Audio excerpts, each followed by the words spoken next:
Hello. I'm back in the woods. It's my break time. And today I'm more calm, more collected. You can hear the sound, the crickets. So when you come into the video, please share with your friends. And I want to do it real fast because I'm on my break. Today we want to talk about our special need children.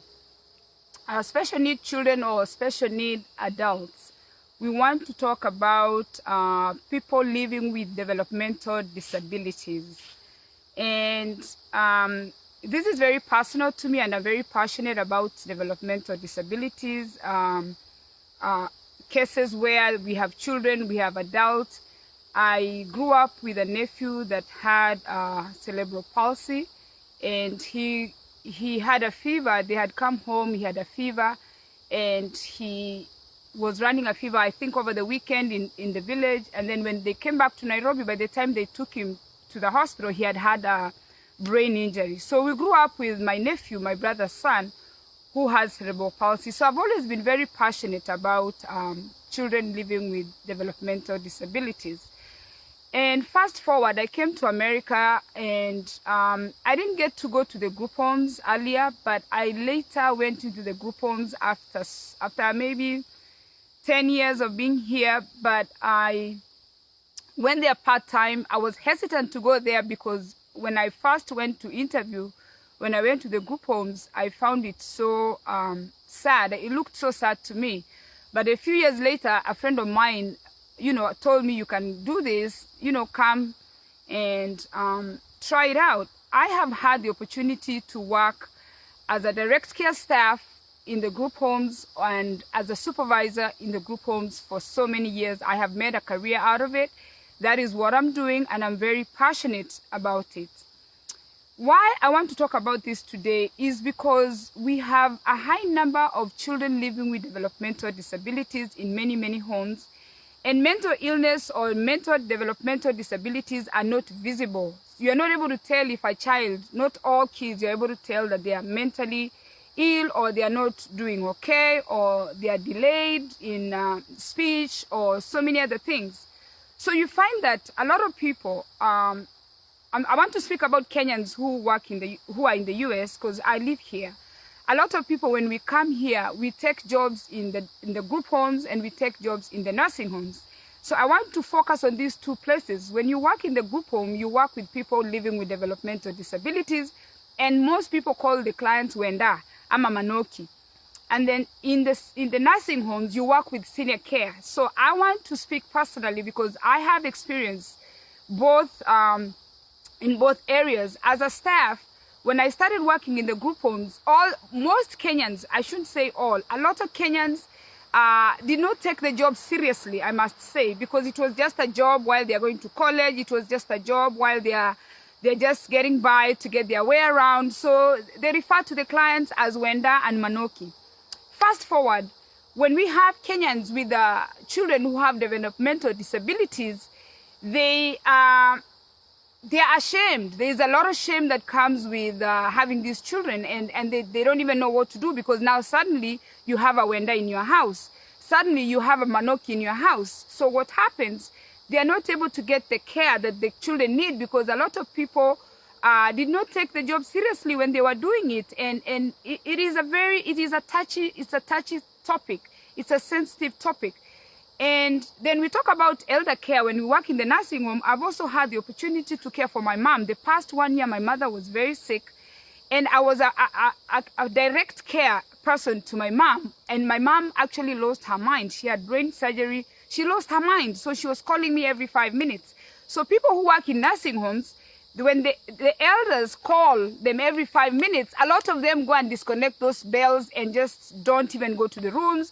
Or sometimes they go to the rooms and beat up the senior citizens. We've seen that happen in the news. We've seen it everywhere where the old people are abused. Penny, I have been in a situation for the whole year that I took care of my mom. My mom lost her mind completely. So I'm talking about people living with developmental disabilities and senior care. So there is shame that is associated. In America, the place that I work for the state of New Jersey, The facility I worked for was established in 1914. Back in the day, when you are not able to care for your loved one, you put them in a center, and they were cared for because they have the facility, they have the medical, they have everything. With time, they started removing these children from institutions to put them in homes. So America has come a long way in dealing with people living with developmental disabilities when they're young and as they're getting to grow to be adults. But now, with time, the state has allowed parents to keep their children in their homes, so that way you get the funding in your home. But a lot of people are still not comfortable to come out and say that, you know what, my child needs intervention. Now, for anybody who's in the medical field, we know for you to save a life, you have to check the situation, you know, look at the environment, make sure the environment is safe because you're trying to save someone, you know, and call someone, you understand? And then you start the care. You have to call for help. You find somebody in a bad situation, you're like, what's happening? And then you're like, okay, let me call for help. You call for help. Meanwhile, you take care of the person. So early intervention is key for these children. The earlier you start getting help, you know, for your child, the better your child is going to do. We need to think about the future of these children. You're not always going to be here. You're not always going to be the one who's going to take care of your child. Somebody has to take care of your child. And this is where the jobs that you Kenyans came to are called the group homes, where you are taking care of Wenda. Wenda is clients or children's people that people had taken to place in the homes where they could get supported living, 24-hour care. So that's where your child is going to end up. If you don't do that, what is going to happen to your child if you die today? If you work in the hospital and somebody is having an emergency, the faster they help you, the faster you react, the better you are at saving somebody's life. Now, I want to talk quickly about IHP goals. I believe all of us, we all need to be on behavior plans. A behavior plan is where something is being created to help you, guide you on a daily basis. Like, you know, if you do this, you do this, okay? Now, I want to talk about our Kenyans. When your children are put on behavior plans, now you are starting to do the intervention and they are developing IHPs. IHPs are goals that, you know, things, it's an independent rehabilitation plan where they are helping you do things consistently. Remember, in the group homes, we used to do these things every day, remind them to brush their teeth, take walks, life skills. When you're teaching these people life skills, or people with developmental disabilities life skills, when the caregivers come and do these things, moms and dads, you're supposed to continue these rehabilitation plans. When we were at the group home, we were funded through the, or even here, we are funded through the rehabilitation plans.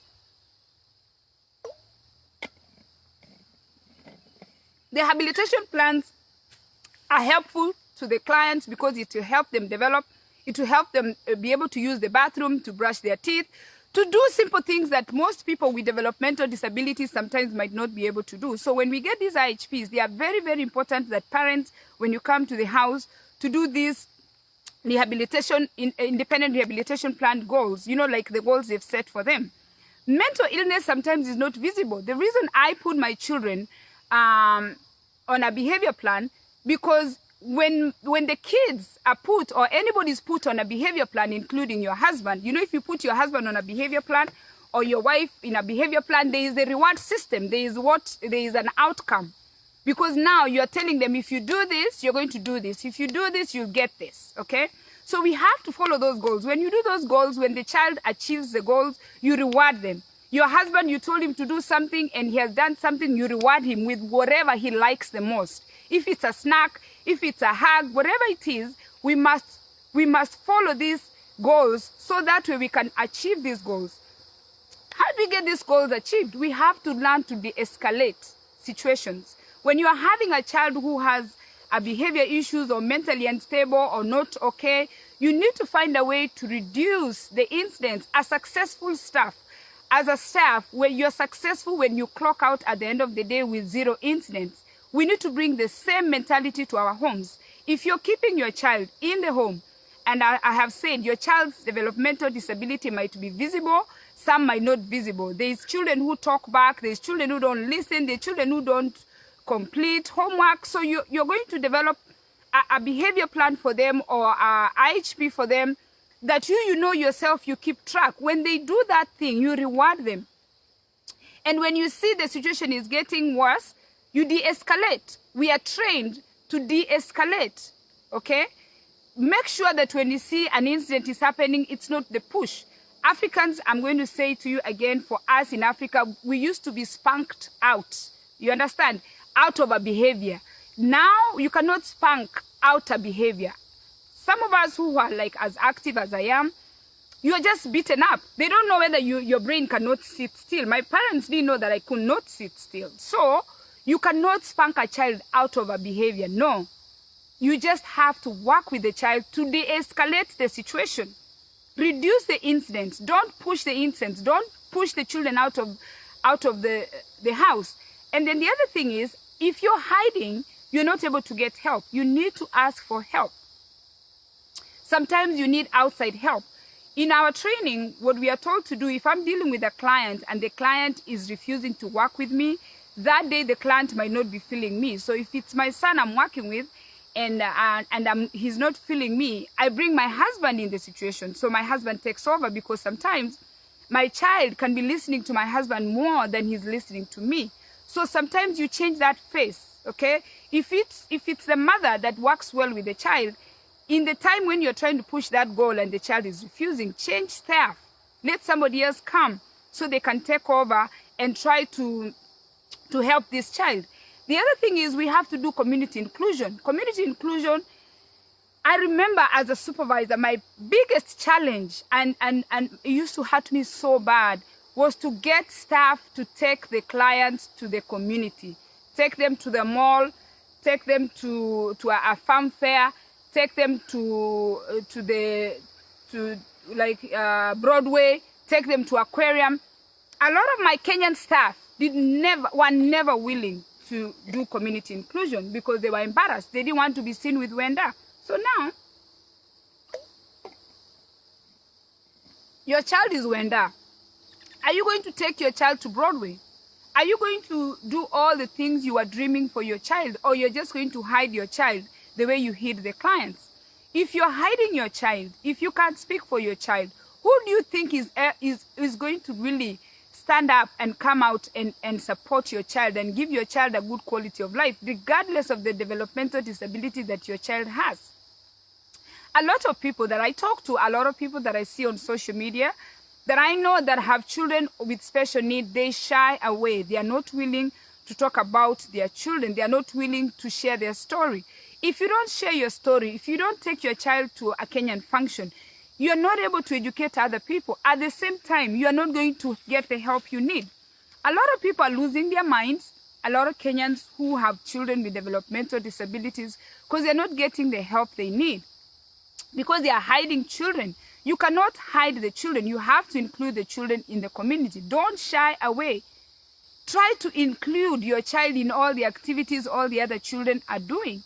You understand? If you're trying to hide your child, the problem is going to be on you later, because what are you going to do if you had to die today? What's going to happen to your child?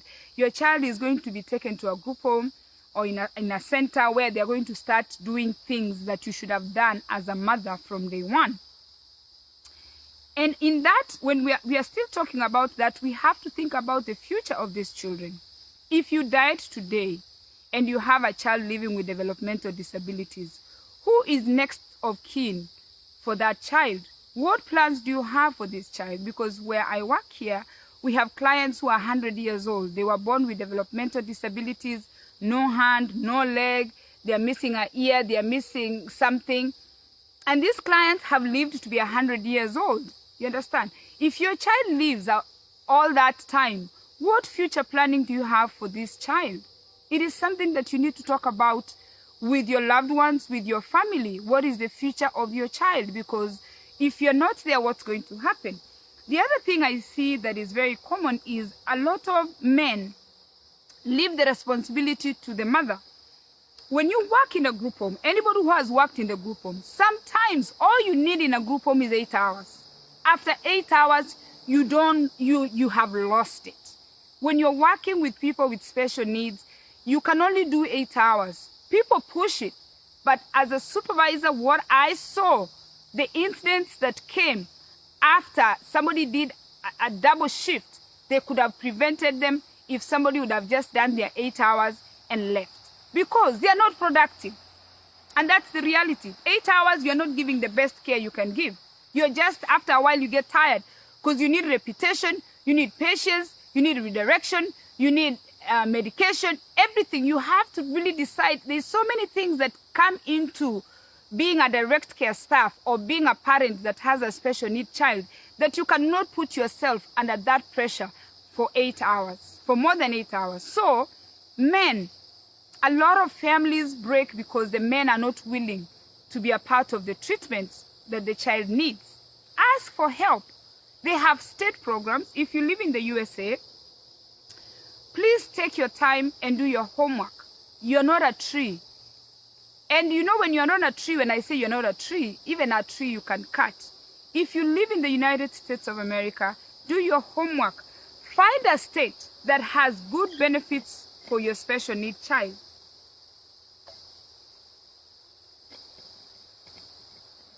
Because different states have different support programs.